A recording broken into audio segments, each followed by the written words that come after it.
One world currency. The New World Order. Those are the roots of trouble.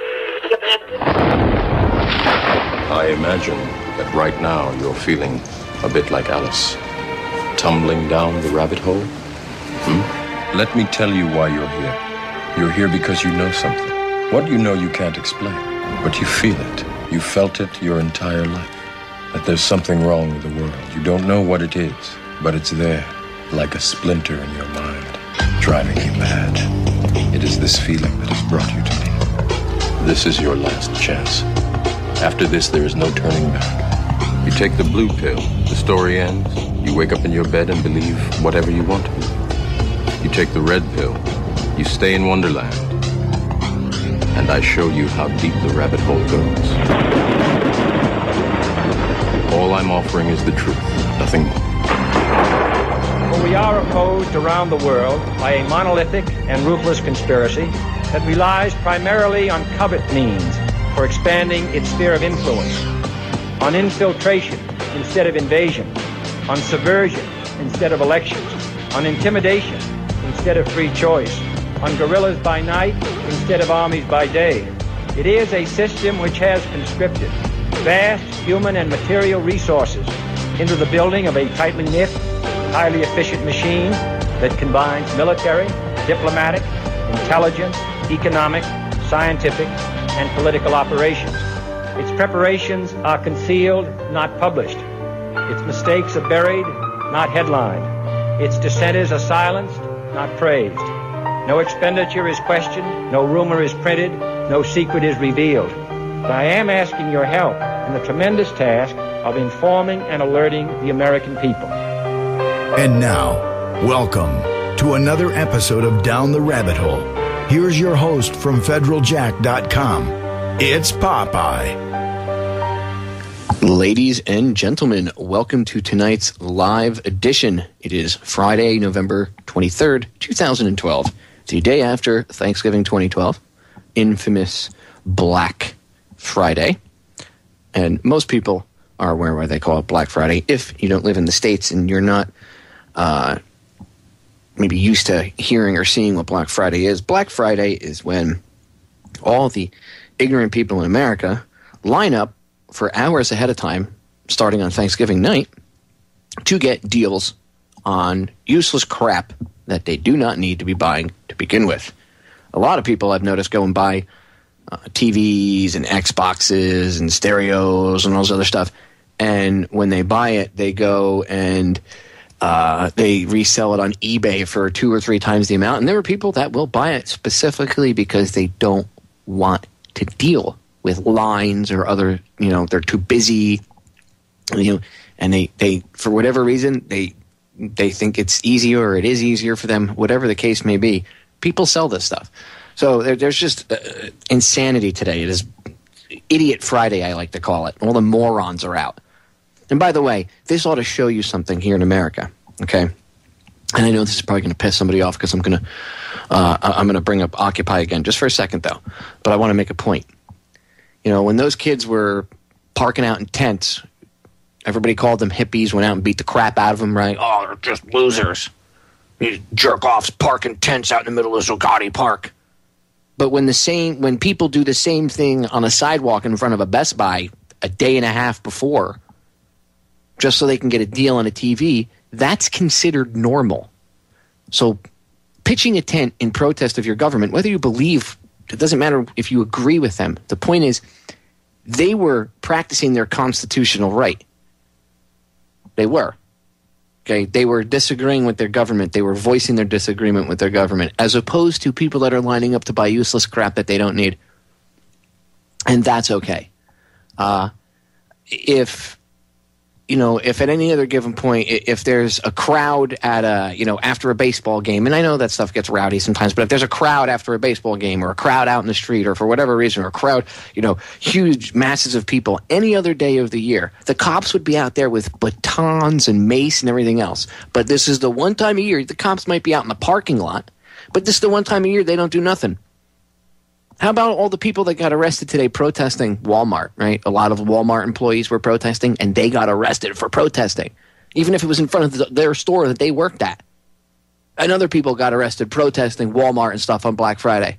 So while the cops were outside arresting people that were practicing their constitutional rights to protest, whether you agree with them or not, the idiots were inside fighting, fist fighting and hitting each other. Men hitting women, women hitting women, women hitting men, people shoving people to the ground, stepping. Last year, if anybody remembers, there was a guy, I think it was in Walmart, the guy had a heart attack, and he was laying on the ground dying, and people actually stepped over this poor guy.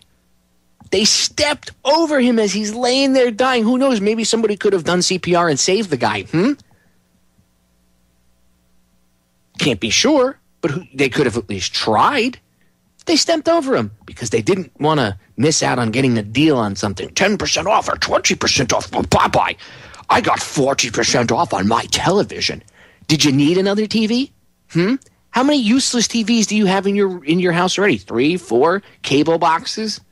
Got to get that new HD TV, right? How to get it? Oh, I got to have it. Did you buy it with cash? Oh, you put it on your credit card. That's intelligent. Do you really think that right now the economy can afford that? And this is the other thing that kills me. People are out there, and yes, the economy is crappy. People don't have money. But they're whining that they don't have money I need government assistance. I need food stamps. I need this. I need that. And look at the millions of people at these Best Buys and Sears and Walmart.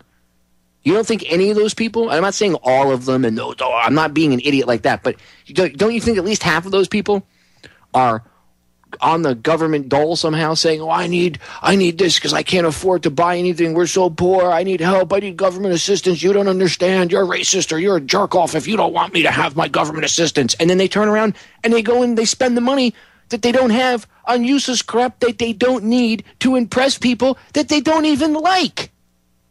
Thank you, Tyler Durden, for the quote. Seriously. It's unreal. And growing up, over the course of time and seeing things, when I was a kid, it wasn't this bad. It was more family-oriented. Yeah, there were sales the next day. But, Black Friday has been turned into this huge corporate, just money-making scheme. And people run out there. First of all, more than half the crap you're buying, even at a reduced price, is still marked up over what it's really worth, right? Right? And most of it comes from China. If you go to Walmart, it's all China crap. So good job. You're buying something, right? Oh, I got 20% off, Popeye. It's great. Yes, you're supporting child slave labor. Awesome. Awesome. It's interesting bringing up China making stuff. And I have to get off on this for a second. I have to go off on a side tangent here about this. But a friend of my wife's, was talking to her the other day, and her daughter, I think, is like 7 or 8 years old, smart as a whip. And the kid said to her mother, I know Santa Claus isn't real, Mom. And she got all upset. What do you mean? What do you mean Santa Claus isn't real? Who told you that? And she said, Mom, nobody told me it. I figured it out on my own. Because every year you tell me that Santa brings me my toys, right? And he makes all of my toys in his workshop. And she was like, yeah. She goes, well, then how come on the boxes it says made in China? Santa's not in China. Wow. Talk about a smart kid. Just when you think that you can't be amazed by certain things, a 7-year-old knocks you on your butt with a comment like that. Don't you think maybe that's a warning too? If the 7-year-old can figure that out, maybe we should extrapolate some information from that. Maybe we should start manufacturing our own crap again. How about that? How about we don't need to be wasting money on useless crap to begin with? How much money do people waste each year buying garbage that they do not need? Think about it. Well, you got to have the latest this or the latest that, or you're not in trend, or you're not. Who cares? Who are you trying to impress? For real, who are you trying to impress? Well, I'm about fashion, Popeye, and I have to keep up with what? Who are you trying to impress and show off that, you have new clothes, or you have this, or you have that? Who are you trying to impress? Who? Society? Well, my neighbors might think Do you really? Do you think, what about your neighbors? Do you care what they think about you, really? Because I bet you if your neighbor said something you didn't like, you'd be like, well, F him. You know, that Frank guy, he's a moron. That Frank guy down the street, oh, what a putz. But at the same time, you're worried that Frank might not, he might not like what I'm wearing, so I have to, or his wife, Cindy, she might not like what I'm wearing, I must keep up with the Joneses, as it were. The Black Friday is just unreal. It amazes me. You supposedly have a holiday where everybody's thankful for the stuff that they have the day before, and then the next day, people fist fight each other over crap that they don't need. And they don't yet have, but are trying to attain. And people, it's amazing. I've actually noticed this big upswing in recent years, I'd say about 4 or 5 years now, where people literally will go and camp out like in the morning on Thanksgiving morning into the early afternoon outside of these stores. The stores are opening up tonight at midnight. And it's another thing. The stores are pushing back now. They're open up till midnight. They're opening up on midnight, Thanksgiving night into Friday morning. So instead of saying, yeah, we'll be here at 8 o'clock and, we'll be open at 8. No, they're opening up at midnight because that's an extra 8 hours of sales. And look what happens. The zombies come a-running. Now, if you've never seen Black Friday madness, okay, go watch the videos on YouTube. In fact, I'm going to play a little bit of audio for you guys tonight. But if you've never seen the madness, just go look up YouTube on YouTube or Vimeo or any of these video sharing sites and look up Black Friday 2012 or Black Friday 2011 or whatever year, and over the past 3 or 4 years, and just look at the insanity as it builds, right? And you see all these people running around trampling each other. Every year somebody dies. People get shot over Black Friday crap. It's amazing. It is utterly amazing. When you watch this stuff, you are watching what will happen when there's no food or when the crap hits the fan. That's right. Because if these morons are willing to fist fight and punch each other over the newest cell phone, or I'm going to play you audio from a Victoria's Secret opening on Black Friday today. Oh yeah, wait till you hear. And when you see the video, a lot of the girls going in are in their mid to late teens. I mean, yeah, it's nice to be with a chick if she's got some nice lingerie or something, but age appropriate perhaps. I don't know. Maybe once they're 18, 19, they can start wearing lingerie or something like that. But do 15-year-old girls need lacy panties or bras? I don't think so. Of course, that's who they're pandering to now. That's what's going on, but that's another issue. Anyway, you're going to hear them screaming like they're at a Justin Bieber concert. It really, this is what society has become. The founding fathers and the intellectuals and the people that, even 50 years ago, just the general people, if you looked at society 50 years ago compared to today, you would be utterly astonished. And if you're old enough to remember that, then you know what I'm talking about. My father's in his 70s. We were having this conversation recently about how things are so different from when he was a child to now. And I know time of things move on, societies evolve, but we're not evolving. We're de-evolving. We're devolving, however the frig you want to pronounce it. We're headed backwards. We're in reverse. And it's being done by design, ladies and gentlemen. It really is. Through media, through manipulation. Kids are told that it's cool to have the latest iPad, or you're not hip if you don't have the latest, whatever. I don't even know what the hell clothes are out now. I don't follow fashion trends or any of that crap, so I wouldn't know. But they're told that if they don't have this stuff, or you don't buy the latest trinket or this or that, magazines and TV are constantly telling girls what's an acceptable look for them. Now, I'm not saying everybody should be 350 pounds and, eating GMO foods and high fructose corn syrup and all that. But at the same time, do we need to push the 70-pound anorexic look as what is pretty? I mean, I like skinny girls, but I don't like them looking like they're fresh off the boat from Ethiopia and haven't eaten in 6 months. But that's what the mainstream media pushes as, hey, this is sexy. This is what you should strive to be. And they push that out there through music, television, magazines, all that stuff. And then you wonder why there's 15-year-old girls lining up Black Friday at Victoria's Secret waiting for lacy underwear. And then we wonder why the kids are pregnant when they're 17, 18 years old. Oh, there's such a huge rate in single mothers and teen pregnancy. We don't understand. Yeah, we don't understand. Right. The people that are engineering this whole thing understand completely what they're doing. Let's not even go there. Anyway, I want to play a little bit of audio for you from Black Friday because I keep bringing up the Victoria's Secret madness, right? Hundreds of young girls, this is the title of the video, hundreds of young girls nearly stampede Victoria's Secret on Black Friday, or their pink store, I guess it's called. I guess that's like one of their side stores. Victoria's Secret Pink on Black Friday 2012. Listen to this. It's like girls at a Justin Bieber concert. Listen to the noise level, and I'm going to drop the link into the chat so people can see it. If you want and you're listening, to the computer or tune in or whatever on your phone, when you get a chance later on, if you hear this on the rebroad, just go on YouTube and type in hundreds of young girls nearly stampede Victoria's Secret Black Friday 2012.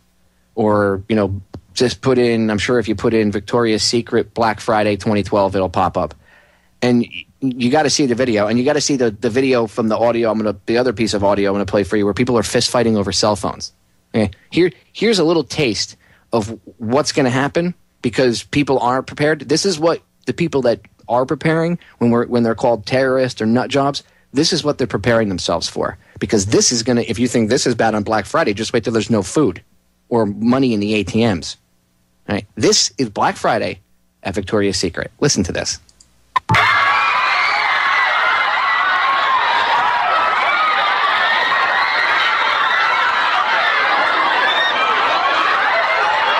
The door is opening up, and as the door is opening up, they're putting up the gate, and as they're putting the gate up, there's security guards standing there in the front, and there's literally women pushing up on not just kind of pushing with their body, with their arms, pushing the security guard like, get out of the way, I want to get in, I gotta get in. Pushing for what? What are you going to get a discount on? A pair of panties or a bra? Stupid. It's overpriced garbage anyway.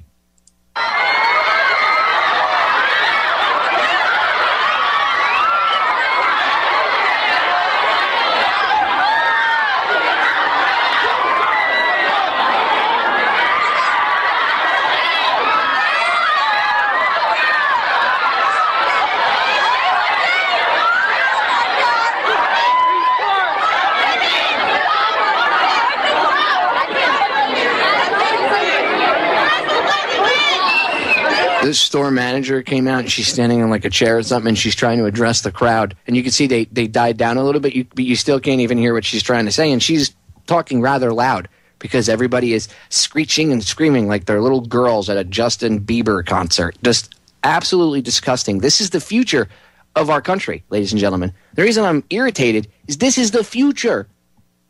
This is who's going to be taking care of us when I'm older, right?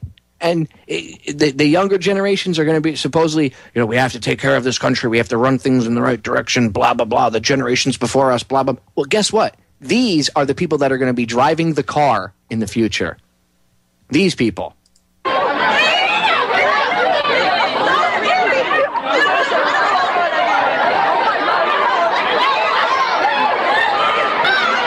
She's screaming back up. She's putting her hands and she's telling everybody to... There's literally... I swear to God, there has got to be 400 or 500 young girls. And I'm talking, when you look at this video, and I'll drop it in the chat so people can see it. When you see it, there is literally most of the crowd. I mean, there's older women there and stuff, and there's guys there. But most of the crowd is literally young teenage girls. What is wrong with the fathers in this country? For real. Dads, I'm going to call you out. What the hell is wrong with you, dude? If that were my daughter, at all, in any way, shape, or form. Now, I know there's going to be moms out there, women are going to be like, well, Papa, times, blah, blah, blah, blah, blah. No, man, times are not changing, okay? I don't want to hear that garbage. That's your kid. How do you not know that your daughter's going out and buying little lacy panties at like 14 or 15? I'm sorry, but it's wrong. She's still too young. Well, they know about sex. Yeah, they should be taught about sex. They should be. I'm not saying don't teach them about sex. You teach them about being responsible. My mother had the sex talk with me when I was like, 9, 10.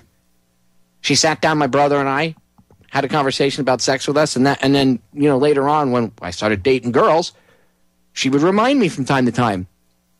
She would say, "Look, I know you're a teenager. I know you're gonna, I know you're gonna have sex. I know I'm not a stupid idiot. So I want to make sure that you're educated and you're knowledgeable about how you can protect yourself. How not to get a girl pregnant. Blah blah blah." And she sat down and had that conversation with me, and because of that, luckily, I didn't get myself in any situations that could have caused a problem for myself or my future, or if I brought a kid into this world in a bad circumstance, their future. Be a parent. Don't be afraid to have the sex talk with them, but also don't be the parent that, oh, it's okay, you want to be a little whore. No. The hell is wrong with you? And then that feeds everybody says, why are there so many pedophiles out there now? Well, gee, I wonder why. We're creating an effing factory for them. Has anybody ever watched Toddlers and Tiaras? I'll bring this disgusting show up again. What the hell is wrong with those fathers? I'm going to tell you what, if that was my daughter, she would never be in a little pageant like that. Ever. Ever. That's like a pedophile's dream. That's like him, a pedophile being able to go to like a smorgasbord. Whoa, look, I can pick, it's like a buffet. I can pick what I want watching that show. It's disgusting. What the hell's wrong with the parents?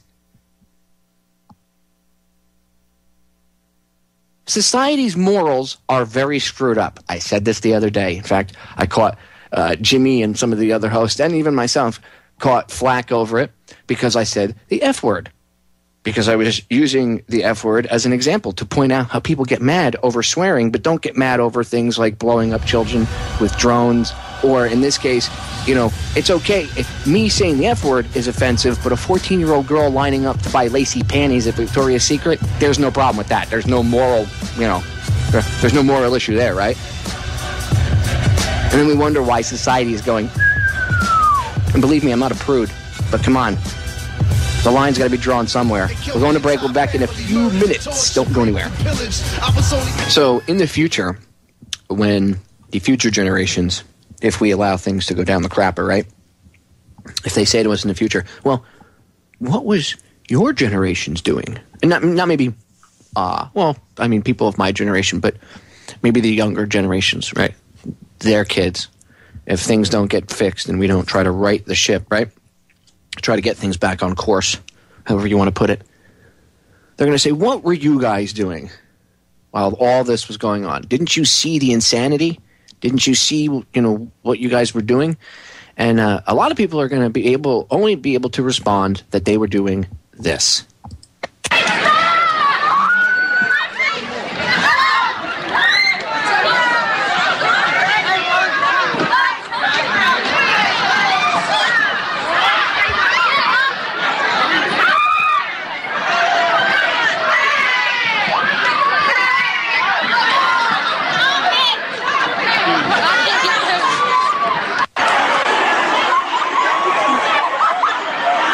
And if you can see the video, there's people fist fighting, shoving each other, shoving employees at Walmart over cell phones on Black Friday.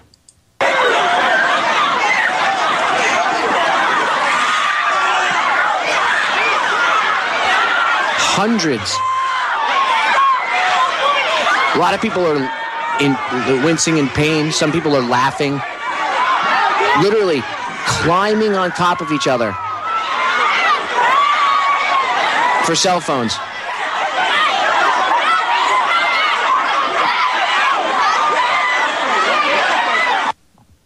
Popeye, why do you say they look at us like we're cattle and why we're sheep? Why do you call why do you and other people call the unawakened masses the sheeple?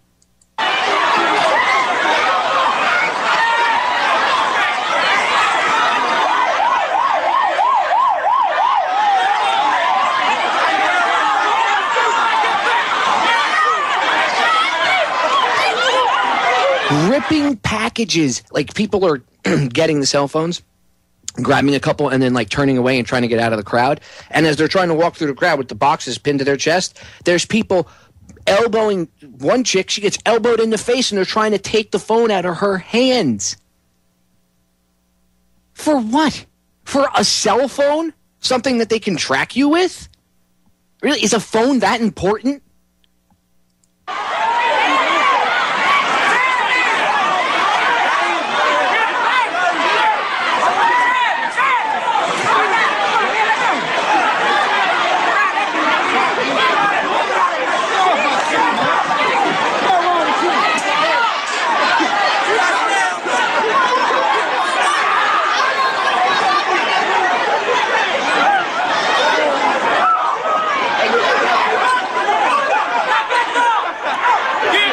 Now, if you took part in that, if you took part in this madness, you're part of the problem.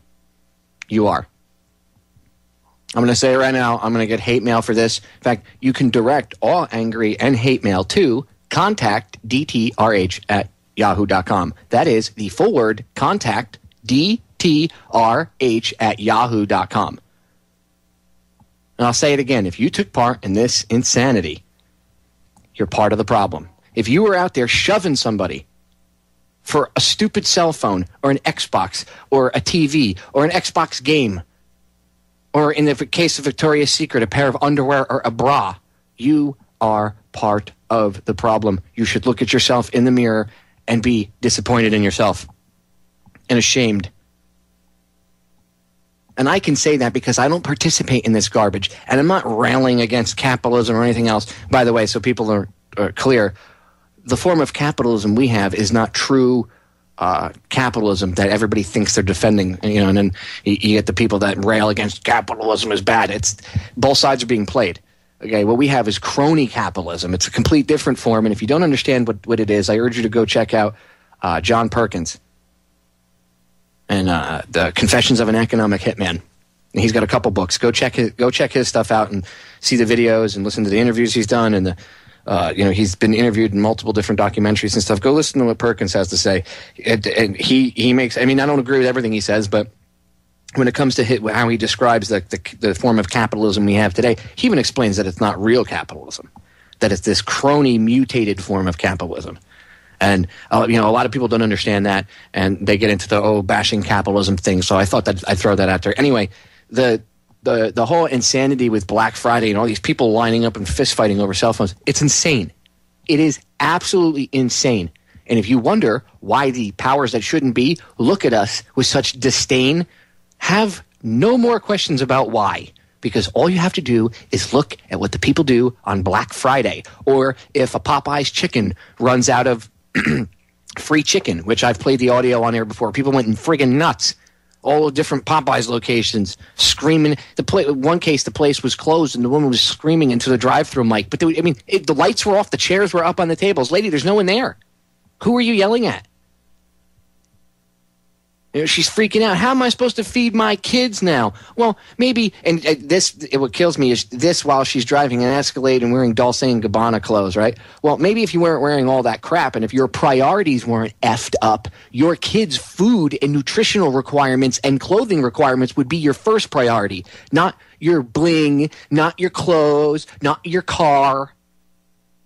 You don't have to have a Denali, right? Which is actually what I think she was. Either driving a SUV, Denali, whatever. You don't have to have a tricked out SUV, right?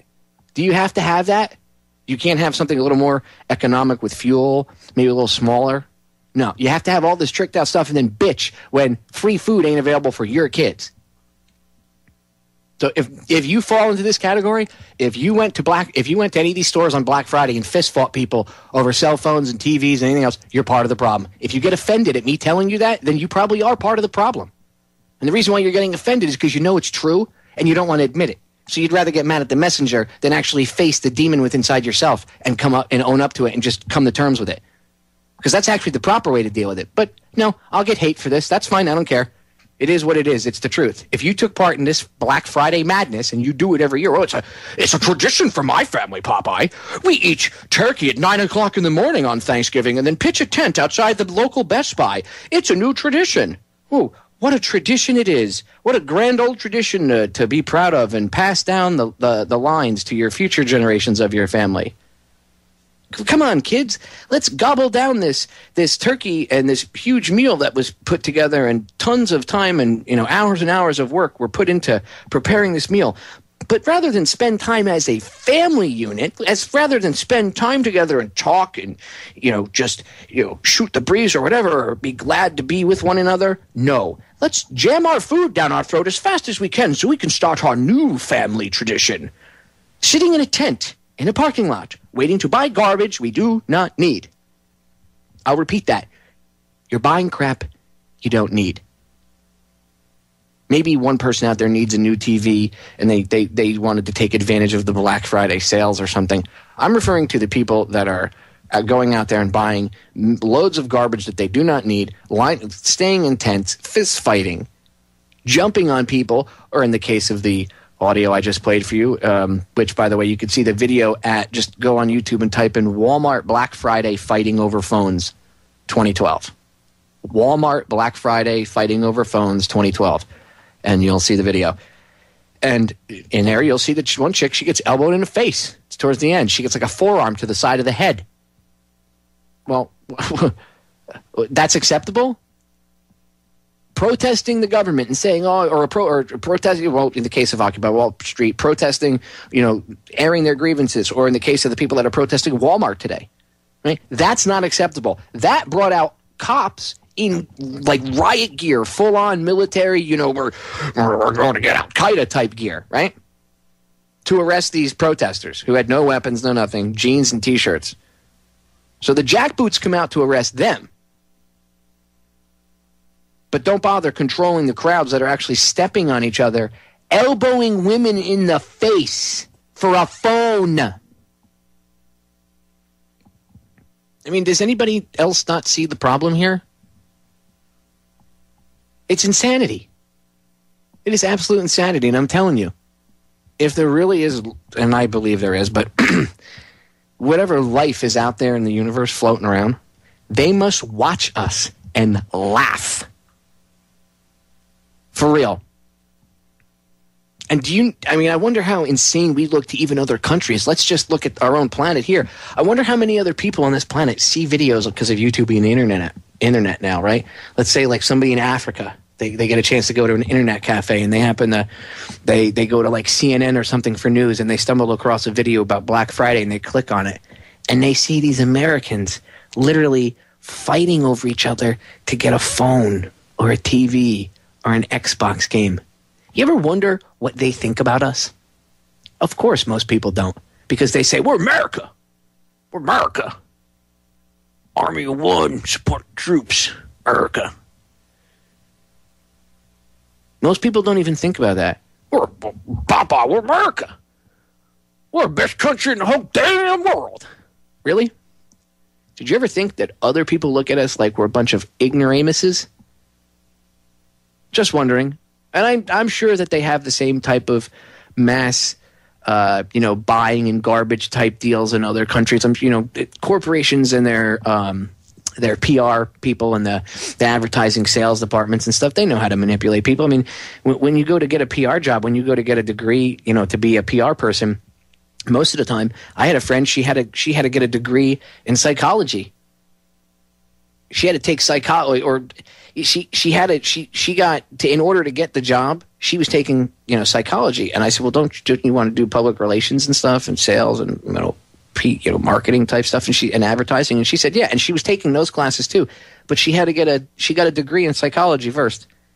And this was when I was younger. I said to her, we were chatting about it. And she said, well, you have to be able to know how to market things to people.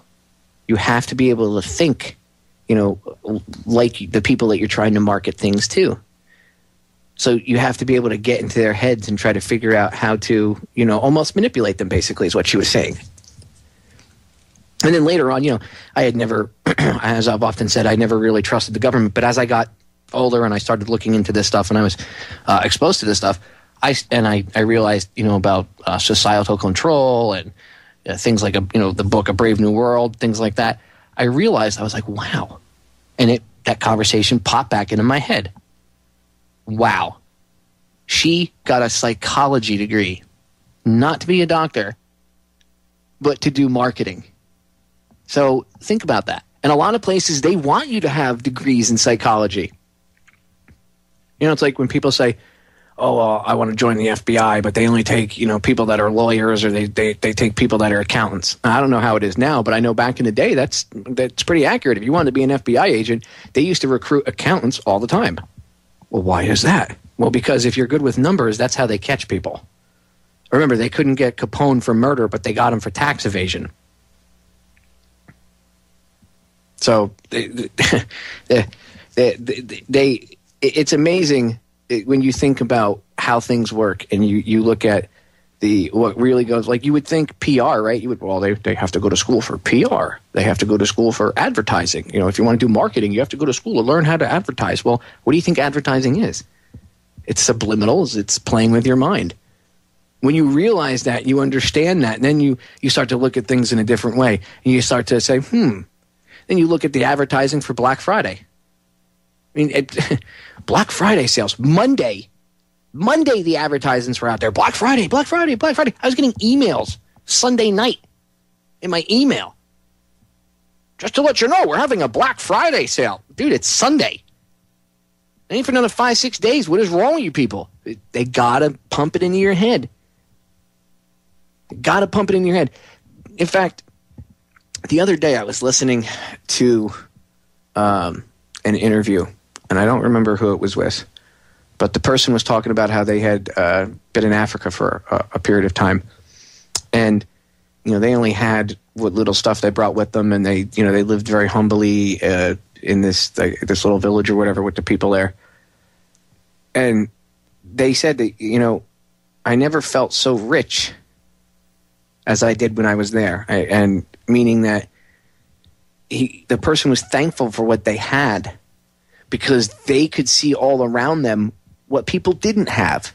And they realized even with what little they brought in their packs and stuff with them, they still had more than most, many of the people that were there in the village to begin with to live off of on a regular basis. And they realized once they unplugged from all this advertising garbage being pumped into your head to control us, and this is a much bigger agenda. It's not just about selling stuff. Remember, this is about controlling society and the manipulation of society. But when this person was unplugged from all that, they realized how, they even said, it's amazing how rich I felt because I was thankful for what I had, and I realized what I had, reality set in. And they said, being in the States, it's much harder because when you're in the States, and it's like this in Europe too, a lot in any country that has freaking cable TV, basically, they sell you stuff that you don't need. They market things to you that you don't need to. You really don't need to survive, right? It's more luxury crap than anything else. But through the messaging and the marketing and the commercial, even if you don't, like people say, oh, I don't fall prey to peer pressure. But you really don't even realize subconsciously we do, right? Because they know how to manipulate us. They understand the TV, the flicker rate, everything else. So they put these commercials out, even with subliminals in the commercials, that, even if the message is not if it's not spoken by the people in the commercial, it's the implied message of the commercial many times. And you don't even realize it. But a lot of times the implied message is, you must have this to be cool or whatever. That's one of the ways they manipulate people. And people to this day, if you don't have a cool car, there's the people out there, you must be a loser if you don't have a cool car, or if you don't wear the right clothes, or if you don't have the newest television. I mean, I know people that literally they'll buy a new friggin' HD TV like every 2 years. Well, Papa, you don't understand. The newest HD TV came out. Well, how much more HD can it be? If it's going to be that friggin' HD, why don't you just turn off the TV and go live real life? That's 3D. I mean, you can't get more HD than that. Talking about high definition, just do it in real life. Go turn your TV off and walk outside. Breathe some friggin' air. Of course, it might have chemtrails or some other sort of pollutant in it, so be careful. But go outside. Look at the sun. There's this big ball of fire in the sky. It's called the sun. And you should introduce yourself to it if you haven't seen it in a while. Think about that. I literally know people. A friend of mine who, over the years, his lack of, well, I don't want to say lack of intelligence because he's really smart, but his lack of actually using his brain is starting to affect our friendship because we get in arguments about things like this because he's one of these people that'll go out and he's got to have, the newest sneakers, or he's got to have, the newest pair of jeans, and he's got to have this, he's got to have that, I'm like, dude, what is, well, did you see, this new thing came out? I think he's more addicted to just buying crap than anything else, which that's probably an addiction in and of itself. I mean, how many people go on QVC and buy garbage off that friggin' channel that you don't need? How many people have gotten Christmas presents from QVC that you were like, really? You were up way too late one night when you bought this, right? They buy you a sweater. Ugh, just the most horrible clothes they sell on that channel. But people will buy, if people think they're getting a deal, they'll buy things. I mean, how many times do you go to the store and you see the food store?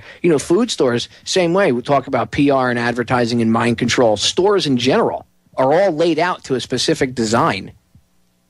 I don't even think people realize that. The necessities like milk and stuff like that, the freezer section. You ever notice the freezer section's always in the back of the store? You know why, right?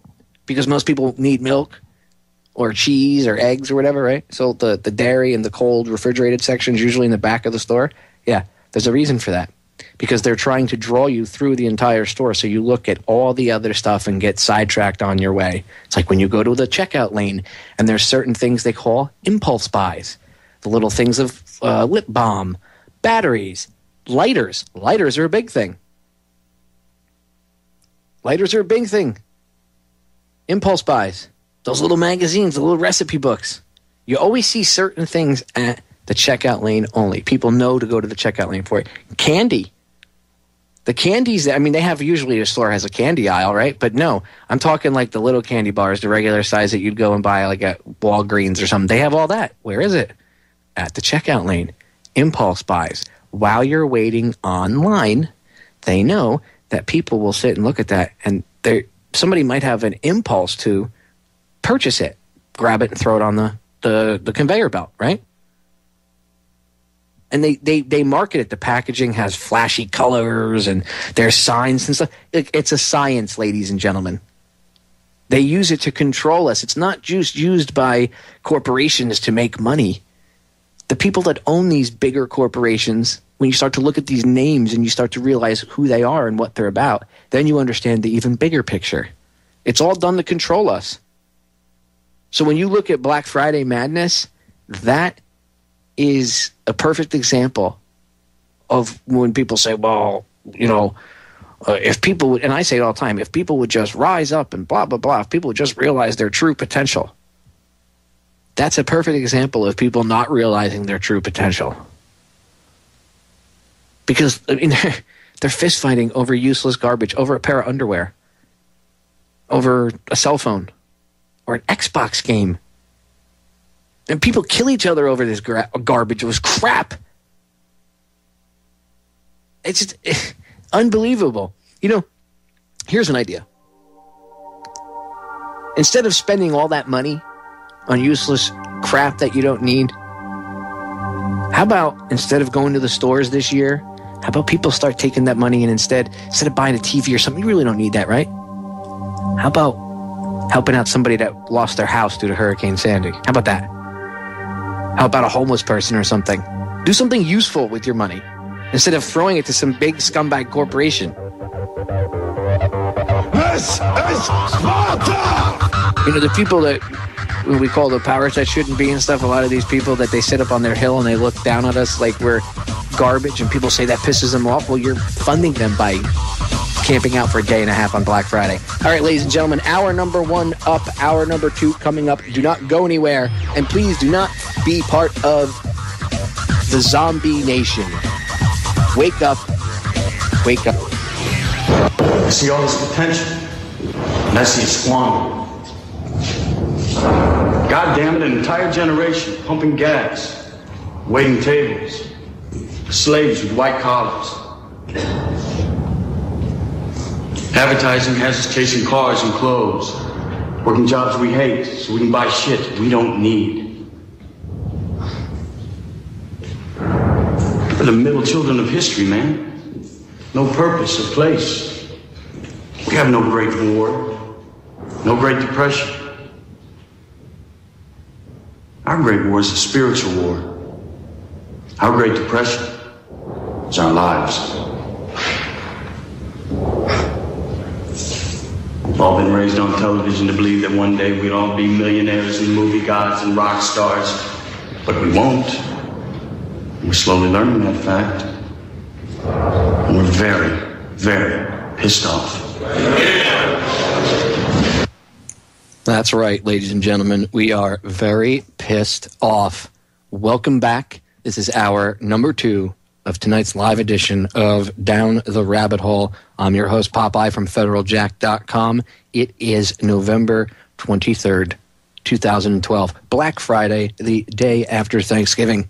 And hour 1, I had mentioned the speech from Fight Club with Tyler Durden. And I decided to actually go hunt down the clip during the top of the hour break and find it for you and play it for you because I wanted to play it in its entirety. And I believe what he said. I see a lot of potential out there that is being squandered and wasted. And the people that control society know what they're doing. We need to educate ourselves and educate others. And that is the first step in winning this and having any chance of turning the tide and having an evolution and not a right turn into uncontrollable tyranny, which we're already making the hard right. We need to put the brakes on. All right, I want to get into a few other things besides the Black Friday morons. I think I ranted enough about it. I want to cover a few things that I haven't gotten a chance to cover over the past few days, but news it's been making news. First thing I want to cover, because I'm going to get sidetracked in a few other issues, is the following.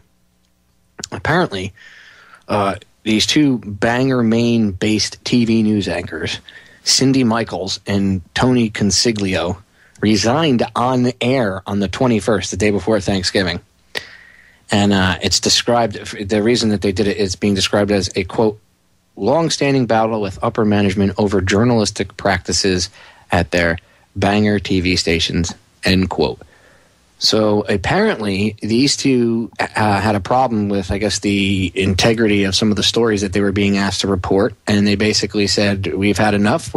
We have more integrity. We care about more about, we have more self-respect for what we do than to be a bunch of sellouts. And the reason I bring it up is because I have to say, wow, you don't quite often see this in the media today. So I want to give these two credit, Cindy Michaels and Tony Consiglio, and I'm going to actually play, it's about a minute, I want to play their on-air resignation. It was an ABC News channel in Bangor, Maine that they resigned from on air. And they realized that they wouldn't have been able to go on air and say goodbye and to any of the viewers and stuff. And they wanted to go out their way. So rather than tender their resignation and then go on air, they waited to actually tender their resignation until the end of the news broadcast. So here, check this out. And finally tonight, this will be Tony and my final show together here on ABC 7. The last 6 years have been an interesting and enjoyable time for both of us, as we have been the longest-running news team in Bangor. And on behalf of Cindy and me, we have loved every moment bringing the news to you and coming into the homes with your stories of the community and the state. And some recent developments have come to our attention, though, and departing together is the best alternative we can take. You are a wonderful community, Bangor, and we are very sad at having to say goodbye for now, but we'll still be around. I'm going to pursue a freelance writing career and concentrate on a novel I'm writing and some painting, but we'll be around. Yeah, and I will be continuing on my career in another capacity. We have designed a new set for you, which is coming in December. Unfortunately, we won't be here to sit on it. I really wanted to see it, but to all of the reporters and production crew, we wish you good luck, and to all of you, good night. Good night. I gotta say, that takes some courage to, that's a life-changing thing. They're changing their careers. They were, the top anchors there, and they worked together, and they said, screw it, we're going to resign together. So I got to give them credit. They for whatever their reasons are, and I urge people to go look into it and see what was going on. But the whole story. But apparently, here, let's see. Consiglio shared that, quote, "I just wanted to know that I was doing the best job I could and was being honest and ethical as a journalist. And I thought there were times when I wasn't able to do that," end quote. So, and then this is where I was telling you about the explanation. They said that we figured if we had tendered our resignations off the air, we would not have been allowed to say goodbye to the community on air, and that was important to us, so that's why they did it. And she said that the lady, Cindy Michaels, said that, quote, "There was a constant disrespecting and belittling of staff, and we both felt there was a lack of knowledge from ownership and upper management in running a newsroom to the extent that I was not allowed to structure and direct them professionally.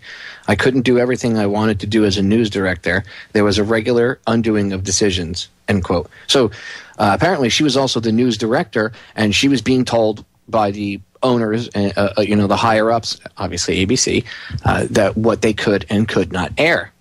And she said, well, I'm not going to tolerate that. And so did this guy, and they both stood up together and said, no, we're not putting up with it. So kudos to journalists Cindy Michaels and Tony Consiglio. Bravo Zulu. Very good job for standing up and giving the finger to ABC and your former corporate masters that are obviously Disney owns ABC. And if you expect the people that bring you Pirates of the Caribbean to actually bring you real news, then you are out of your mind. They are definitely not going to bring you any real news. And Disney's really evil. You should look into that. That's a whole separate issue. All right. There's a few things I want to play. There's a couple different audio clips that I did have lined up, and I ranted a lot the first hour, so I'm going to have to try to squeeze these in here into the two segments here in the second hour. But yesterday, everybody, if you tuned in, you heard we did a JFK special broadcast.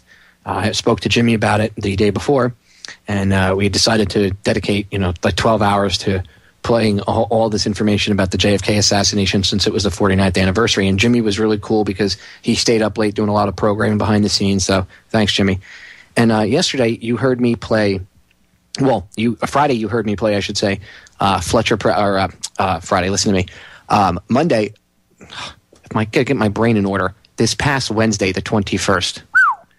On Wednesday, you heard me play Fletcher Prouty, a couple different clips. There was 2 or 3 of them. One of them was he was talking about the open windows in Dealey Plaza. Another one, he was talking about Ed Lansdale being in Dealey Plaza. Well, it reminded me of a couple other clips, which I've played in some of my earlier broadcasts, from like a year and a half ago back in the beginning. And I know I have a lot of new listeners, and a lot of people don't know about the drug trade, or they know that there's something shady, but they don't know a lot of the details about it, right? And they'll hear me make veiled references, and a lot of times I've made references to Prouty and said, well, he said this about it, or he said that about it. And I realized, I was like, you know what? A lot of these people probably haven't heard Fletcher's other stuff. So I got another 2 clips that I'm going to share with you today. One of them is Prouty talking about the realities of the drug trade. Now, I've talked about this on air before. You'll hear many hosts, not just on this network, but in the alternative media, journalists, bloggers, whatever, come out and say that, yes, there's evidence the CIA runs drugs and this and that. Well, you'll hear more evidence from Fletcher Prouty himself. And if you don't know who Fletcher Prouty is, he was the first chief of special operations under the Kennedy administration. He was literally the first chief of special ops ever. Okay, he's the guy that Mr. X in the movie JFK by Oliver Stone. He's based on Prouty, and his story about being in New Zealand and everything when Oswald was shot. That's all real. That was Prouty's. That was right. That was real. In fact, I played that in the audio from Wednesday. If you listen to it, when you hear the clips with Prouty, you hear him talking about how that he realized when he was reading the Mr. X character that it was some of his own words, and Oliver Stone admitted to him that he had based Mr. X off of Fletcher. Anyway, the first thing I'm going to play for you guys, because there's 2 clips, so I might have to play a little bit into the second segment. But the first thing I want to get into is the origins of peak oil. Before we get into the drug trade, because that's a whole side issue. Okay, the origins of peak oil. You've heard me mention this many times before. I've told other hosts on air about this. Dropped it in chat rooms and stuff. That the peak oil, the term. Let me rephrase that. The term of the origin of this whole myth about oil, the bigger myth that it's peak oil is based off the myth that it's a fossil fuel and that it came from dinosaurs and stuff like that. So what you're going to hear Prouty talk about is actually where this idea of fossil fuel where the idea of fossil fuel came from. And then you can understand, once you research peak oil and stuff, and I think he even mentions it in here, you'll understand where they get the idea to push that peak oil agenda. Because oil, there's enough evidence to prove that oil is abiotic, meaning the earth actually replenishes it. And yes, this is true. You should go look it up. Abiotic oil. Okay. Wells actually fill back up with oil. So it's not coming from, obviously it's not coming from dead dinosaur bones, right? Or dead fossils and whatever, the dinosaurs turning into whatever. That's not what happened. And when you research it and you find out where the idea for fossil fuel came from, which is the origin of the peak oil crap and myth, right? And people, you can get mad at me for saying it all you want, but I think from what I've studied and stuff, peak oil it's an agenda to be able to control the price of oil and everything else. Anyway, because if you don't know that oil is infinite and that it does replenish after a certain period of time, then you'd be willing to pay for whatever if someone told you there was no more oil in the ground, wouldn't you? And even if you were the president of a country, because you need that oil to make your country run. And if your country is so dependent on it, like a crackhead is dependent on crack, or a heroin addict is dependent on heroin, and suddenly your supply is cut off, you'll do anything for that fix. And countries and people work the same way with oil right now, unfortunately. Anyway, I want to play this clip for you. This is Colonel L. Fletcher Prouty talking and explaining how oil was falsely classified as a fossil fuel back in 1892. And that later on in the 70s, Kissinger, pushed it forward, with the peak oil agenda and fossil fuel and blah, blah, blah, blah. But guess whose name pops up when you learn about fossil fuels? Guess who came up with the idea of fossil fuels? His last name starts with an R and ends with an R. That's right, Rockefeller. Check it out. You mentioned in one of your last talks that petroleum wasn't what we thought it was, that it wasn't a fossil fuel, that it didn't come from fossil animals. Yeah. Is it just a mineral? Is it a mineral like any other mineral? Is that how it, what would you say? What's the origin of You see, when they first found petroleum, because they were beginning to make motors and needed on axles of wheels on railroad trains and all that sort of thing, and remember trains started in the beginning of the 19th century, then oil went from just a lubricant to a fuel, and it made it valuable. And Rockefeller happened to be the smartest man in the business at the time, but he made most of his money, or much of it, off the transport of the petroleum as well as selling it. But one thing they realized was, because oil is putting a price on oil is like putting a price on a pail of water. No initial cost. It's in the ground, and in those days some of it almost what you'd call surface mining the oil. They didn't go down deep. So in order to get the price up, they hit on the idea that they would have to make it appear to be scarce. That after we take the next few barrels out, we're probably going to have to close as well, that kind of thing. Well, a very fortuitous event. In 1892, there was a convention in Geneva of scientists to determine what organic substances are. Well, the definition of organic is a substance with hydrogen, oxygen, and carbon. And so it's usually a living substance, a tree. You analyze a dead tree, hydrogen, carbon, and oxygen, and grass, and so on, living things. Animals, we are hydrogen, oxygen, and carbon. So at this Geneva Convention, Rockefeller took advantage of sending some scientists over who said, petroleum is hydrogen, oxygen, and carbon. Therefore, it must be derived from the spoiling, the rotting of formerly living matter. And playing the game properly, when this scientific convention was over, they defined oil as the residue from formerly living matter. Well, that makes it a fossil fuel. I don't know why they decided to use the word fossil, but it says formerly living matter is fossil. Well, of course, today, and another thing we should know is that there has never been a fossil, a real fossil, found below 16,000 feet. And you can't argue at 16,000 there's a level line, because someplace the ground sinks and so on. But 16 is what the scientists say, 16,000. We mine oil, or we drill for oil at 30,000, 33,000, 28,000 every day of the week. So right there, we rule it out that it isn't fossil fuel. It's called fossil fuel for the minds of the public to feel that it is an asset that is running out, being depleted. We talk about depletion allowance, which is a lot of, and actually, if you know the world's oil supply, you know that it is not going to run out for an awfully long time. It is the second most prevalent liquid on Earth. And we haven't begun to dig. Well, with all that background, you see, the people in charge of the petroleum business, for perfectly reasonable business things, like any other man in the business, wants to keep his price as high as he can get away with.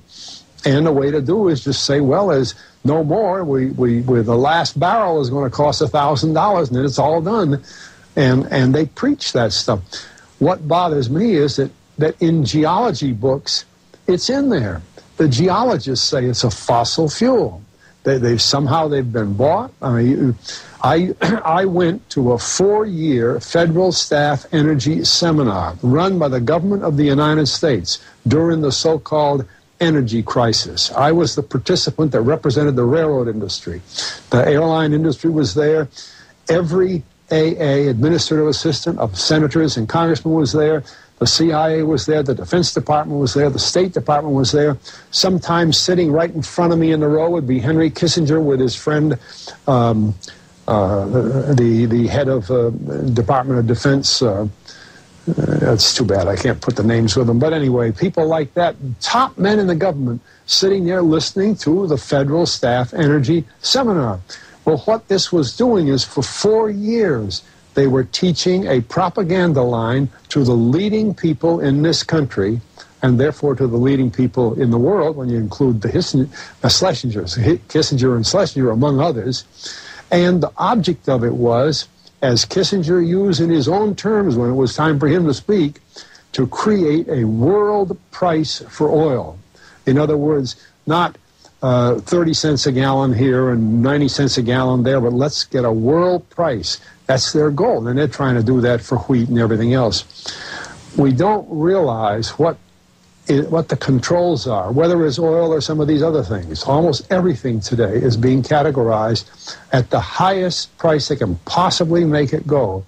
And so calling petroleum a fossil fuel is the basis for this system with respect to petroleum. And I don't know if the name Arthur Kantrowitz rings any bell. Arthur Kantrowitz is the head of the Kantrowitz Labs set up by the Avco company near Boston, scientific laboratories, and a great man in the scientific world.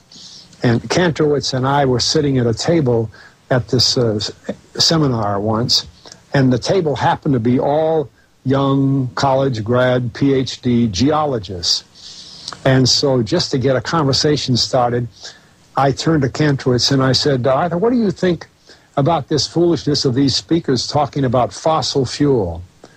And it was kind of put up. He started laughing.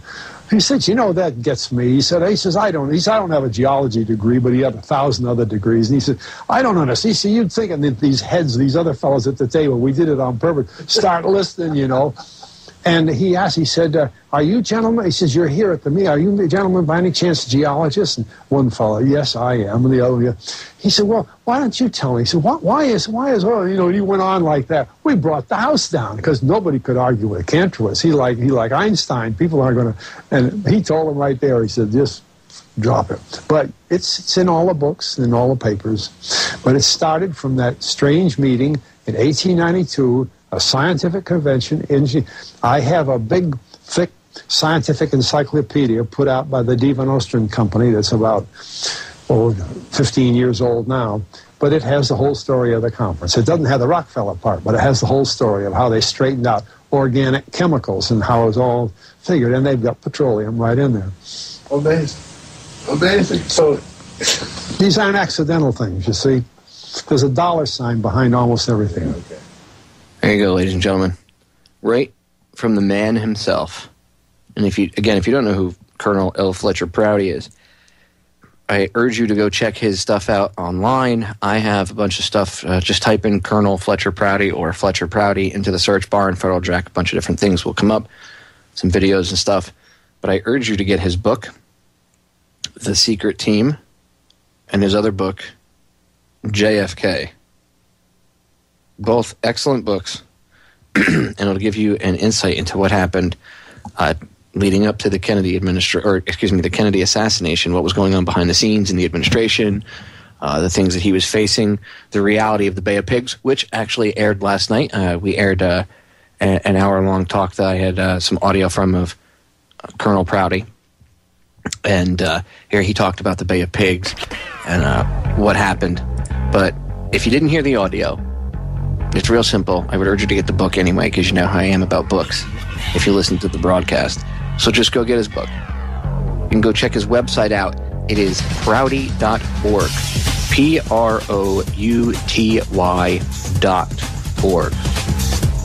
We're going to break, ladies and gentlemen. We will be right back. Final segment of the Friday edition coming up. Don't go anywhere. We are back, ladies and gentlemen. And make sure you check out Johnny English and Broken Man Radio Saturday nights, 7 p.m. to 9 p.m. Eastern Standard Time, right here on the Orion Talk Radio Network. I like Johnny's take on things, and he's on his own unique journey right now, like we all are, and he's kind of sharing his journey as he goes along the way and his insight. And I really respect what he has to say, and I respect his opinion. So check his show out, Broken Man Radio with Johnny English, here on Riot Talk Radio, 7 p.m. to 9 p.m. Eastern Standard Time. All right, I want to play this other clip for you because I have a bunch of things I want to cover in this last segment, and I'm going to be pressed for time. So the final Prouty clip I want to get in tonight is he's talking about the drug trade. I was talking about this earlier. He's going to give you a little bit of insight about the reality of the drug trade. Listen to what he has to say. One thing that is very important these days is take the drug problem. Now, drugs come in aircraft or some of them in ships, but I'd say 90% of the drugs come into this country by aircraft. Now, we spend billions of dollars to have an impregnable air defense system. I was one of the founders. 5 officers were sent to Colorado Springs in 1950 to organize the Air Defense Command. So I know exactly what its business is and how it works. And in those days, as we would call our early days, we were intercepting by radar an average of 47,000 flights a day over the United States. No matter which way they were coming, we intercepted them. We had special radars for special conditions. Then out here in Norfolk, we had the Atlantic Sea Frontier. And the Navy knew all the ships at sea. In fact, they knew all the ships at sea all over the world, now that they got the satellites up there. So we know every time you fill a rowboat with heroin, or when you fill an airplane with coke or whatever's coming in, we know it's in the air.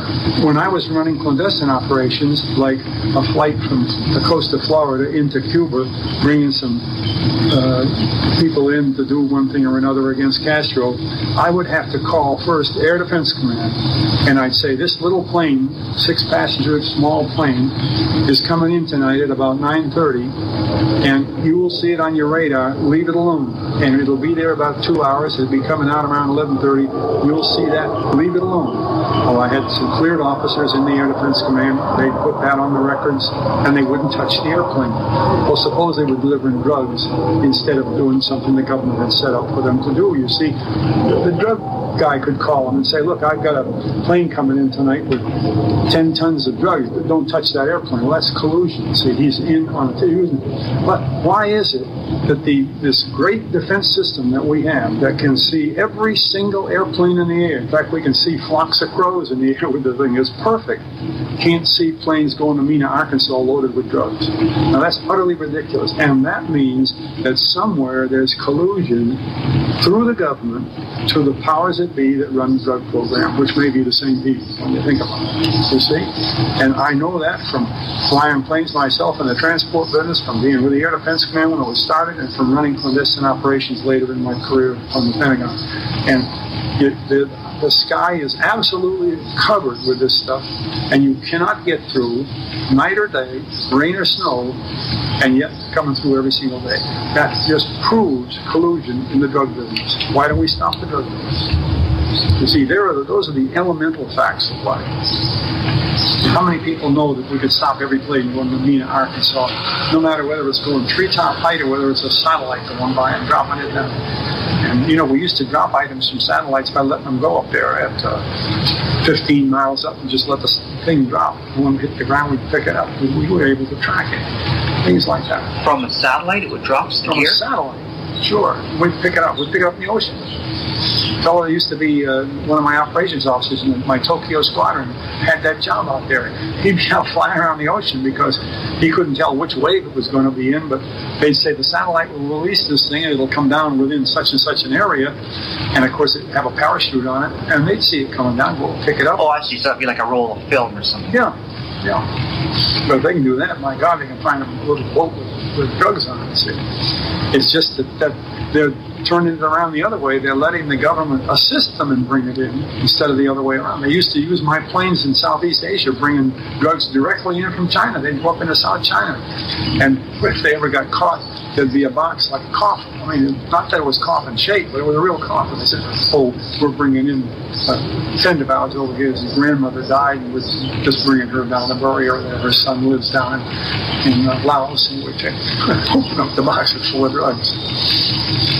We used to see when we had the army in Burma, we used to pay the army. We paid the British army with British money. We paid the American army with American money. We paid the Chinese army with packages of heroin. That's the traditional pay for the Chinese army. So our army, to pay them, had heroin. There you go. Our army, to pay the Chinese army, had heroin. Well, I guess that would mean that our army was involved with the drug trade, and that means that the CIA had to be involved. And see, the rabbit hole is very, very deep. All right, I want to get into these other audio clips because I have to jam them in because we are running out of time here. They were both, I wanted to kind of rant a little bit on it, but I'm going to have to just let some of the audio play for itself and just quickly throw my 2 cents in here. I've talked about the cybersecurity issue before. I've played my interviews with Winston over the past few months repeatedly. As of late, I've been playing them on air, from January and May. And recently I've been playing the audio for everyone. And I've warned about this. We've warned about it. Hundreds and hundreds of other people have warned about it, that they're, the false flag events being put, false flag hack attacks and stuff like that being used to push for more internet security. And then these bills keep getting shut down in Congress or in the Senate. And Obama says, well, then I'm going to write an executive order. And people really don't pay attention to cybersecurity. And RT, to their credit, did 2 decent pieces on the cybersecurity issue, because you don't see the shame stream, lame stream, loser media talking about it. So I want to play some of this audio really quick for you instead of just eating up the time ranting about it. I want to at least get this one clip in. It's called Cybersecurity 10 Reasons to be Worried, and this is by Russia Today. Check this out. Well, here at RT, we pay close attention to what's happening on Capitol Hill regarding cybersecurity legislation, but the effects reach far beyond Washington. Here are 10 things in your daily life that are affected by cybersecurity. First off, your personal correspondence. Our emails are saved and can be accessed by the government and the private companies they contract, and under current laws, phone calls can already be listened to. Number 9, your health. The establishment of electronic medical records is a major part of healthcare reform, but those records can be accessed by doctors and other healthcare providers, some of whom aren't your personal doctor. It also opens up these private records to vulnerability from hackers. And at number 8, your money. Using online banking and apps makes banking information, passwords, and account numbers easily open to scanning via smartphone. And bank servers can store identifying features of the devices used to access the information. Number 7, your vote. Voting machines have long been called hackable, and on Election Day, we saw some irregularities stemming from votes being allegedly altered. Add to the fact that many observers claim the current crop of technology is in need of serious oversight. It should make many wonder that the possibility of throwing an election might not be too far from reality. And number 6, mass transit. Transportation systems work thanks to information and transit system networks that control navigation, traffic signaling systems, traction power systems, traveler information, and fare collection systems, all of which are vulnerable to cyber attacks. And number 5. Now, I have to debate that because, again, if they're vulnerable to cyber attacks, and I've said this before, and this is why I want to debate them because they bring up some good points, but they also throw out a few things I don't agree with, and I will pause it when I disagree with something. And she just said, well, all these toll systems, they're all, you should be worried about cybersecurity. And now part of this, they point out a few good things, which actually everything they're pointing out, it does prove that they're trying to, the powers that shouldn't be are trying to, crush and control the internet. Now, they don't want the free flow of information. Now, why RT would kind of be, oh, you should be afraid of cybersecurity, well, whatever. But they point out a few good things that there are some realities and there are some kinks here or there. But when it comes to banking, alone, the thing with your smartphone where they can track and they can see what you're doing. And I mean, we already know that. But why do they need to have all these permissions, and why do they need to be able to get into your stuff and do all that? And see what type of device you're accessing their website or your account from. I mean, it's going to be to the point where the only safe way to be doing banking is to walk up the old school way, is to either go into the bank physically or go to the ATM. But when she says the toll booths and all that stuff, and the trains or whatever are going to be connected to the internet and they could be hacked, well, why are you connecting it to the internet? You don't need to have an internet. It can have its own local thing. And then if somebody hacked into that, well, they hacked into the local thing. But you wouldn't be, that would be hard as hell to do remotely if it wasn't connected to the internet. See my point? If everything had its own local little net or whatever, which a lot of things do, then there wouldn't be a reason to even be connected to the internet unless you wanted to go surfing on YouTube. And then, of course, you could just have your cable connection from whatever internet service provider you use in your area. So I don't agree with that, but moving on. Infrastructure. Parts of our critical infrastructure, from electric grids to water pumps and filtration systems to nuclear plants and cellular, all depend on computers to function. And number 4. Yep, and they shouldn't be attached to the internet. See, at least credit to RT, they didn't say, well, right now they can be attacked. Blah, blah, blah, blah, blah. The only way you can attack certain systems like that is if you brought something in on a memory stick, kind of like what happened with Iran's reactor and the Stuxnet virus. There's no way that thing got in there via the internet. It had to have gotten in there, somebody had to physically carry a memory stick or something in there with them. Anyway. For government communication, governments and corporations use secure email systems to stay in contact. But with techniques like spear phishing, these email servers can be breached. Plus, should whistleblowers like Bradley Manning face life in solitary confinement for passing along this information? And number 3, global finance. High-frequency trading uses computer algorithms and technological tools instead of runners on an exchange floor. Of course, tying the global finance system to computers means that is just another part of our world affected by cybersecurity. Now, global finance. Well, again, who's financing these attacks on banks and all this stuff? It's not, come on, Iran. Iranian hackers believed to be Iranian. And number 2, news and information. News organizations use web content systems to plug in and share their stories, and governments large and small connect with constituents via official websites, which can easily be taken down in distributed denial of service attacks. They can also be hacked. I hate that word hacked. I really do. Sometimes, because a DDoS attack, people are, oh my God, a distributed denial of service attack. Oh my God. Oh God. Oh God. What's been taken down? Like CIA.gov? Is there anything really on there of any value anyway? It's all lies. How about FBI.gov? I mean, is there anything of any value on there anyway? No. There's no national security secrets kept on CIA.gov. If there is, the person doing so should be fired immediately, and his superior should be fired as well. Last but not least, the surveillance state. Big data is here to stay. The ability to store and compress huge amounts of information is getting easier. Databases are already finding patterns, giving individuals a digital footprint.